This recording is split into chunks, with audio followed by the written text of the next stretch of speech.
저 어릴 때 참새 많이 잡았거든요. 소쿠리라고 그러나요? 이렇게 해놓고 거기 이제 나무 막대기 하나 이렇게 딱 꽂아놔요. 한쪽에 이렇게 되죠. 그러면. 맞아요. 끈 하나 매달아 놓고 맞아요. 안에다 쌀 같은 거 좀 해놓으면 안 해봤죠? 진짜로 해보셨어요? 해봤어요. 안 해봤어요? 많이 해봤죠. 저도 안 해봤어요. 근데 저는 성공은 못했어요. 그래요? 좀 했는데 그건 못 잡았어요. 이렇게 있다가 애들이 이제 안에 들어와서 뭘 먹어요. 그럼 요걸 딱 잡아당겨. 그럼 팍 아, 그거 진짜 잡혀요? 잡혀요. 난 무수히 많이 해봤는데 한 번도 안 잡히던데요. 아 그래요? 참새구이 저 예전에 포장마차에서 맞아요. 참새구이. 맛이 어때요? 난 그 참새구이 안 먹었어요. 먹은 기억인데 기억은 잘 안 나는데 살은 별로 없고 좀 뼈만 좀 많았던 느낌이 나서 네. 기억은 잘 안 나요. 근데 참새가 사라졌어요 요즘? 지역마다 차이는 많더라고요. 그런데 도시는 많이 줄었어요. 그리고 전 세계적으로 3월 20일이 세계 참새의 날이더라고요. 진짜요? 참새의 날이 그런 게 있어요? 제가 그거를 보고서 세계 참새의 날이 있어? 참새의 날이 있다는 거는 뭔가 의미가 있을 텐데 봤더니 전 세계적으로는 참새가 줄고 있대요. 집을 줄 둥지가 많이 일단 줄었고 왜냐면 집 구조가 처마 이런 거나 돌담 이런 게 아니니까 얘네가 저 산 데가 돌담 구멍이나 뭐 이런 데 해야 되는데 아파트 많이 빌딩 들어오니까 일단 그거 있고 얘네가 주로 먹는 먹이가 곤충인데 아무래도 도심 지역은 곤충이 많이 줄었고 뭐 등등등 해서 진짜 많이 줄고 제가 봐도 요즘에는 보이긴 보이는데 그전처럼 막 때로 다니는 거를 제가 저 주변에서 본 적은 네네네. 없어요. 얼마나 많은 옛날에 참새 시리즈라는 개그 뭐가 있었어요. 참새가 앉아 있다. 포수가 뭐 어떻게 쐈는데 가랭이 사이를 어떻게 맞아가고 막 별게 다 있었어요. 여튼 지금은 이제 도시에서 특히나 참새 보기가 매우 어렵고 그 외에 예전에 중국에서는 한번 참새들이 무슨 곡식들 다 먹는다고 참새 싹 한번 없앴다가 제4의 시절에 운동인가 그럴 거예요. 네 가지의 악이 있다. 예, 마오쩌둥 거 했다가 나중에 따고 세니까 회충 확 늘어가지고 대기군 왔잖아요. 예, 대기군 와서 나중에 참새가 러시아한 거에서 수입해와서 그런 일이 있구나. 맞아. 이런 생태계라는 게 우리가 인간이 함부로 손을 댔을 때 어떤 일이 벌어지는지를 중국 사례에서도 볼 수 있고 그러니까 참새도 우리 생태계에서 하는 역할이 있을 거 아니에요. 해충자도 먹고요. 게다가 일단 곡식도 먹긴 먹는데 사실 농부들한테는 안타까운 일이죠. 걔네 곡식을 먹고 나름의 생태계 역할을 하면은 이것저것 먹고 다니니까 다니면서 배설을 하니까 씨앗을 퍼뜨리는데 자연에서 도움을 주고요. 농작물에는 해가 되지만 또 하나 중요한 게 이 생태계라는 게 결국 먹고 먹기는 관계잖아요. 먹이 사슬 속에서 참새가 급격히 줄면 참새를 먹이로 삼는 그 위에 포식자들이 그만큼 더 어려워지니까 이게 연쇄적으로 영향을 미칠 수 있어서 이 참새가 준다는 건 생태적 관점에서 보면 그냥 와 우리한테 익숙했던 추억의 새가 사라진다 이걸 넘어서 이게 정말 심화가 돼서 정말 급격히 줄었다 정말 심하게 멸종이 됐다 뭐 그런 경우는 안 생기겠지만 참새가 또 번식이 빠르기 때문에 하지만 너무 많이 줄어버리면 생태계 차원에서 위가 또 불안해지니까 그 다음 나올 효과를 예측하기가 참 어렵죠. 참새는 이제 계절에 따라 가지 않고 그냥 계속 있는 거죠, 겨울에도. 그렇죠. 제가 어릴 때 진짜 때로 엄청 막 돌아다니고 그다음에 그 참새를 잡아먹는 애들도 제가 본 것 같은데 고양이들이 참새 사냥. 고양이가 잘 잡아요. 고양이들도 참 먹었다. 잘 잡아요. 토끼도 예전에 참 많았잖아요. 또 이 공감 못 하시네. 산토끼가 산에. 많았어요. 많았죠. 토끼 많았죠. 겨울에 많이 잡았죠. 네, 그러니까 요렇게가 한 팀이고 요 두 사람은 전혀 모르더라고요. 물음표가 계속 여기 떠 있잖아요. 저에게 계속 네. 물음표. 그래서 토끼를 잡을 때 밑에서 위로 볼까요? 위에서 아래로 볼까요? 위에서 아래로 봅니다. 밑에서 위로 모는 게 아니에요? 예. 토끼의 다리 구조를 보세요. 뒷다리가 기니까 이게 파묻혀 갖고 그 다음에 잘 못 뛰어. 사냥 방법이 어떻게 되셨죠, 거기는? 우리는 모범생이었잖아요. 그럼 아닌 것 토끼 사냥 같은데. 안 했죠. 몰이 했죠, 몰이. 우르르 쫓아가면 동네들이 다 모여서 우르르 하면 그 큰 형, 삼촌들이 아래서 결국에 뭐 그물로도 잡기도 하고 때려잡기도 합니다. 애들은 죽어라. 동네들이 막 우르르 해. 근데 결국 애들이 재미없어요. 왜? 끝까지 아이들에게는 고기 한 점 주지 않습니다. 그거는 그 동네의 문제 아닌가요? 여기 동네 분위기가 좀 문제가 있네. 근데 우리 동네는 토끼는 이제 말씀하신 것처럼 맨 처음에는 밑에부터 우르르 하면서 올라가요. 서서히. 이렇게 막 몰고 올라가. 그럼 이제 애들이 위에 좀 밀도 있게 있을 거 아니에요. 그럼 이제 위에서부터 쫙 해서 달려옵니다. 그럼 이제 밑에 잔디 비슷한 풀들이 있거든요. 한 요만큼씩 자란 애들. 걔네들을 조금 묶어갖고 양쪽에 이렇게 매듭을 지어놔요. 몇 개를. 네. 그 길로 애들을 모으는 거예요. 여기 되게 완전 꾼이네, 거기는. 여기는 꾼이지. 그래서 그쪽 길로 대체로 몰면 애들이 막 내려가다가 거기에 걸려서 막 대굴대굴 굴르고 넘어집니다. 그럼 이제 걔네들 잡는 거죠. 우와. 거기서 애들도 토끼 줬어요, 고기구이? 우리는 토끼탕 뭐 이런 거 해갖고 다 여기는 완전히 전문이죠, 전문. 학교에서 예전에는 공부 잘하는 애들에게 교장 선생님이 상으로 토끼 한 마리씩 줬어요. 맞아. 집에서 기르라고. 네? 그래가지고 나 집에서 싫어하는 집들이 있어. 학교에 토끼장들이 쫙 있어. 학교에 토끼장 있었어요? 없었어요? 6학년 1반 누구 거 해가지고 있어가지고 졸업 졸업할 때 그럼 예토끼잖아요. 이걸로 중학교 갈 때 교복해 뭐 이런 식으로 해줬어요. 진짜요? 그래요? 아니 토끼 팔아서 교복하는 거죠. 진짜? 네. 우리 때는 그냥 끝물이었는데 우리 전까지만 해도 토끼가 큰 선물을 써 아이들에게. 그러니까 학교에서 공부 좀 한다. 아 이거 뭐 해야겠어. 애를 위해서 토끼를 키우기도 하고 그랬습니다. 저희 지금 소 놀리시는 거 아니죠? 아니에요. 토끼와 참새 다 유치원 때 반 이름으로만 존재했지. 아 토끼반 참새반. 네, 가까이서 경험해본 기억이 없어요. 아 그래요. 네. 그때 학교 주번의 큰 역할 중에 하나가 토끼풀 뜯어주는 거였어요. 애들 먹여야 되니까. 이거 몇 년대까지 얘기예요? 아니 근데 그렇게 차이 안 날 거. 70년대 뭐 한 후반까지는 있으면서 그 교장 선생님도 매일 토끼장 앞을 쭉 순실하시면서 토끼장 관리에 대해서 조회 시간에 꼭 강조하셨어요. 근데 토끼도 이제는 거의 야생 토끼 없죠? 우리가 지금 말씀하시는 이 토끼는 집토끼 키우는 거고 귀 큰 애들 영어로 헤어 래빗 말고 그게 다른 거죠. 예. 근데 걔네들이 이게 원래 토끼는 아까 말씀한 흔했던 거기 때문에 사냥도 막 하고 했는데 왜 수가 많이 줄었냐면 사실 보호종도 아니고 뭐 유해종도 아니고 그러던 거였는데 얘네들은 일단 겨울철에 왜 우리 그 동요 보면은 뭐 토끼야 겨울에 되면 뭐 하냐 그러면 엄마 아빠가 모아놓은 그런 동요 몰라요? 맛있는 음식이 있단다 모르시는구나 예, 그런 동요가 있는데 산토끼 얘네들은 그러지 않아요. 안 모아놔요. 그러니까 겨울에는 먹을 게 찾아서 힘들어요. 욜로 토끼네요. 욜로 토끼. 그러니까 많이 잡히고 그랬는데 최근 들어서 먹잇감도 많이 줄고 포식자도 늘고 줄었다는 건 어떻게 하냐면 로드킬 순위에서 어느 순간 토끼가 굉장히 로드킬이 많았는데 요즘엔 로드킬 순위 안에 못 들어와요. 토끼가 똑똑해진 거 아닌가요? 그게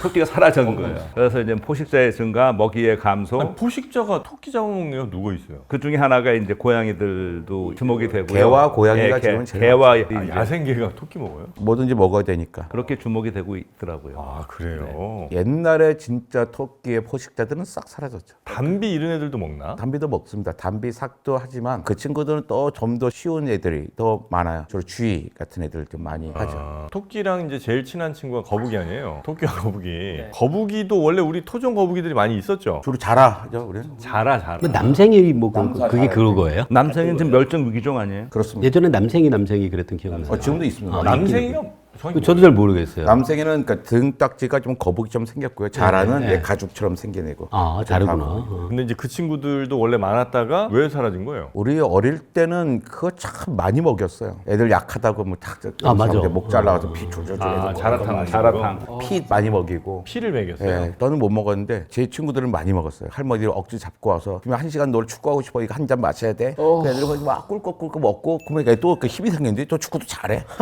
잡숴봤어요? 아 저는 뭐 키 안 컸잖아. 먹었으면 키 컸겠지. 자라를 먹었어야 돼. 목이 쭉 늘어나는데. 하여튼 자라 같은 경우도 민물에서 살던 것들이 이제 거의 다 현재는 사라진 상태고. 그러고 보면 생태계도 진짜 많이 몇십 년 만에도 이렇게 많이 바뀌긴 하네요. 그 대신 우리나라는 붉은기 거북 이런 게 엄청나게 많아졌죠. 외래종. 외래종들이 아, 많아. 그게 야생에 많아요? 거북이 중에 이렇게 쪼만한데 이 빨간색 있는 거 얘네들이 또 많이 먹이 경쟁에서 이겨버렸군요. 아니요, 걔는 이제 방생을 하느라고 막 도입했다가 방생에 대한 놔준 거예요. 근데 거북이들은 워낙에 생존력이 좋잖아요. 잘 사는 거예요. 훨씬 많아졌어요. 아마 그게 이대한 교수님 연구 주제가 될 것 같은데 원래 걔네가 더운 데 사는 애들이잖아요. 미시시피간 그런데 미국 남부에 주로 사는데 붉은기 거북이가. 예, 그래서 이게 원래 우리나라에서는 사실 걔네가 겨울하고 번식하기가 상당히 어려울 거라 생각했는데 지금 이제 완전히 굉장히 많죠. 네. 그러니까 저희 집에도 반수된 거북이 2마리 키우거든요. 이제 아마존 애들이. 걔들은 생태계 파괴종이 아니에요. 우리나라 적응을 못해서 바깥에 놔둬주면 겨울에 다 죽어버려. 놔줘 하고 되게 키우기 힘들거든요. 놔주면 죽어. 그래서 계속 데리고 있는데 붉은기 거북은 한국에 완전히 적응했죠. 근데 거북이는 키우기 어려울 건 뭐 있어? 그냥 걔 먹이만 좀 알아서 혼자 잘 있을 것 같은데. 예, 청소 장난 아니에요. 말도 못해. 맛있어요. 커다란 공업용 정수기 놔둬가지고 그걸 갈아줘요. 근데 어쨌든 한 달에 한 번씩 그 갈아줘야 해줘야 돼, 되잖아요. 엄청 해야 돼. 여각에 등이 휘어요.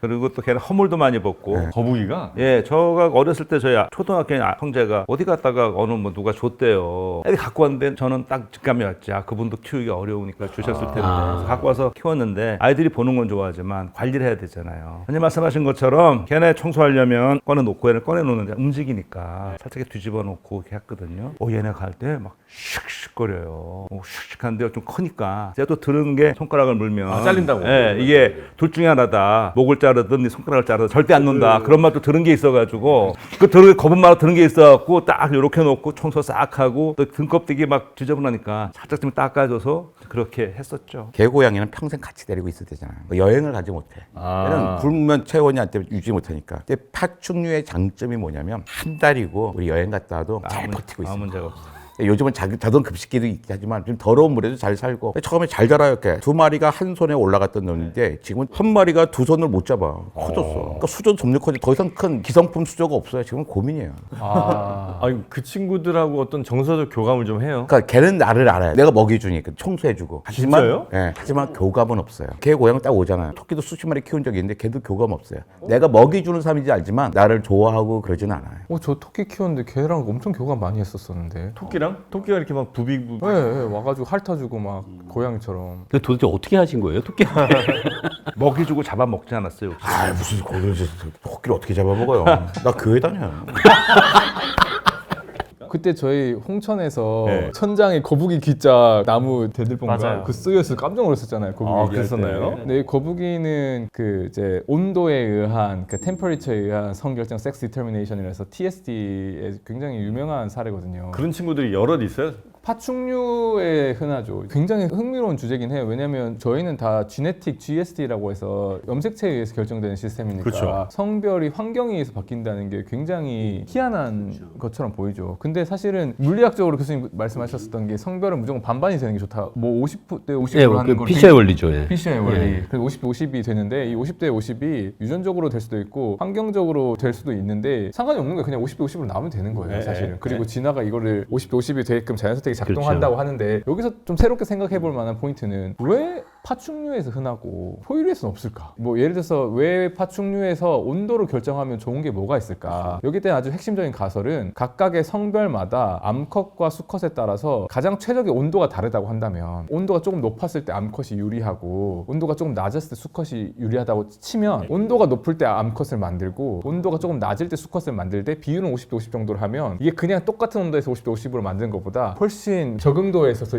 유리할 수 있다는 그럴 수 거예요. 있죠. 예. 그런가? 그러네. 만들기 편하네요. 더 좋은 암컷과 더 좋은 수컷을 만들 수가 있잖아요. 온도에 의해서 결정을 하게 되면 그런 의미 때문에 아까 파충류 딱 키우기 쉽다고 얘기하셨던 것 중 하나가 일부 파충류들은 변온 동물들이잖아요. 그래서 거북이들 이렇게 목 빼고 이렇게 일광욕하고 하는 게 온도를 올려야 되잖아요. 이것 자체가 일단 성립을 하려면 주변 환경의 온도라기보다는 생물의 온도가 다를 수 있어야 돼요. 그렇죠, 그렇죠. 그래야지만 정착이 되겠네요. 근데 이런 시스템이. 저희는 항온 그렇죠. 동물이니까 성별에 따른 뭐 온도의 차이 같은 거 자체가 의미가 없으니까 이 시스템을 활용하기가 어려운 시스템인 거예요. 이게 가설인 거예요? 아니면 온도에 따라서 미케니즘도 알려주고 그런 온도에 따른 성별 결정 시스템이 진화를 하는 중요한 이유가 아마 적응적 이점이 있을 것이다. 이거는 꽤 이제 널리 퍼져 있는 가설인 것 예. 같은데 왜 그러면 그쵸. 그 적응적 이점이 왜 특정한 분류군에만 있을까는 지금 제가 생각을 해본 거였어요. 그랬을 때는 변온성 혹은 항온성 자체가 이 시스템을 진화시킬 수 있냐 진화시킬 수 없냐에 아주 중요한 제약이 될 것 같다. 또 한 가지 더 생각할 수 있는 게 어떤 진화적인 크다란 이점이 있어서가 아니라 파충류가 분개돼 나갈 때 그냥 덩달아서 이게 중요한 핵심은 아니었는데 덩달아서 이게 하나란 어떤 유전자가 발현됐는데 특질이 생겼어. 굳이 이유가 아니라 그냥 우연히 생겼는데 파충류가 분기될 때 생겨가지고 얘네한테만 그냥 있을 수도 있는 거예요. 그러니까 우리가 이제 항상 이런 문제 있을 때 진화했을 때 뭔가 이유가 있을 것이다. 목적이다. 이점이 있을 건데 이점이 그냥 없이 무조건 그럴 수도 우연히 있다. 있을 수도 있다. 그러니까 이게 생각이 어렵잖아요. 옛날에도 똑같았어요. 화성의 역행을 설명할 때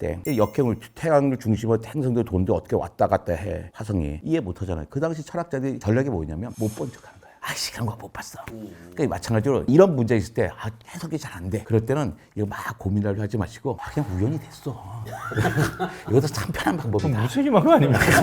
근데 이제 이게 진화에서 되게 중요한 포인트인데 뭐 어떤 게 예를 들면 이런 온도에 따른 성별 결정 시스템 자체가 적응적인 건지 이렇게 우연의 부산물인지를 좀 따져볼 수 있거든요. 따져볼 수 있는 것 중에서 저는 그래도 적응적일 가능성이 크다고 보는 게 이 성별 결정 시스템 TSE 온도에서 그다음 GSD 유전적인 거 우리 같은 GSD 사이에 전환이 굉장히 잘 일어나요. 진화에서 봤을 때 파충류에서 보면 TSD가 GSD가 되고 GSD가 TSD가 되는 것이 꽤 자주 발견돼요. 근데 이게 어떻게 보면 하나의 시스템이 바뀐다고 했을 때 꽤 상당한 변화가 필요로 할 수 있거든요. 그럼에도 불구하고 이게 조금 잘 된다는 것은 제가 봤을 때는 이게 온도의 변화에 맞춰서 성별 결정 시스템을 얼라인하는 것이 장점이 있냐 장점이 없냐에 따라서 이게 꽤 강하게 자연 선택이 걸릴 거 가능성이 커요. 그래서 우연이라기보다는 저는 개인적으로 자연 선택의 가능성이 크다고 보는 게 왜냐하면 TSD는 굉장히 위험한 시스템이에요. 왜냐하면 온도에 따라서 성별이 결정된다고 하는 것은 어떤 해의 기후가 갑자기 더워지거나 추워졌을 때 한쪽 성으로 성별 쏠림이 일어날 수가 있거든요. 지금 요즘 그렇게 네. 일어나고 있죠.